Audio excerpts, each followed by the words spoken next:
We're joined all morning by the former editor of the Financial Times, Lionel Barber, the former Conservative Party advisor to Boris Johnson, Joe Tanner, and the former Labour Party political advisor, John McTernan. I'm obviously stereotyping and going to you, John, on this issue of the breakup of the United Kingdom.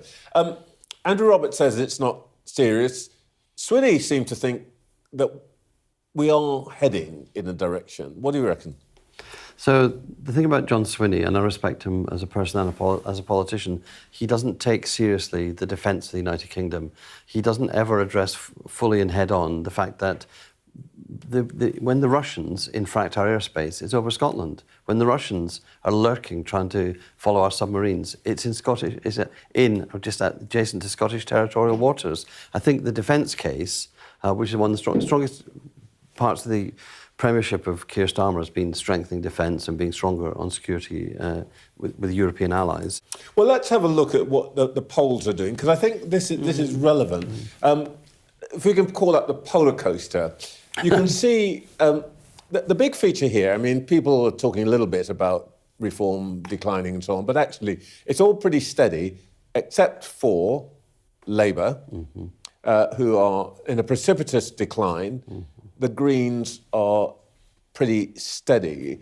The reason I raise this, Joe, is it seems to me that the nationalists, both in Scotland and in Wales, are probably doing well because these are places where Labour historically has been the default vote.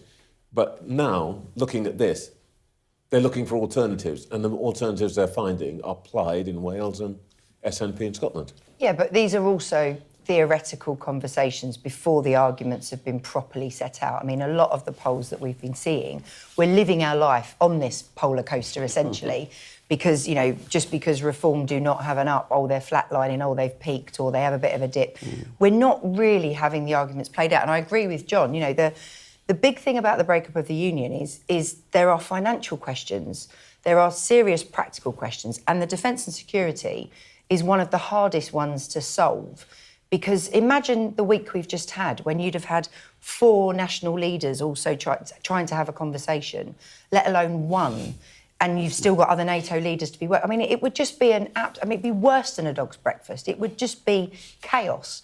And so I think the point is, yes, in theory, in theory, we'll be in charge of more of our own destiny. In theory, you know, we will be able to spend more on something. The arguments are not really being set out because we are not in an election, and we're certainly not in a referendum position around the future of those nations. And when we get to that is when actually I think the harsh reality and people's feet are going to have to be put to the fire about the practicalities of such a big decision when the world is so unstable as both we've all discussed Scotland here, and Wales chaos. are both ageing societies, which means that the transfer from the younger part of the country, which is the southeast of England, that transfer is more and more significant in terms of welfare and more significant pensions, health, those areas. And so there's a real pinch point there.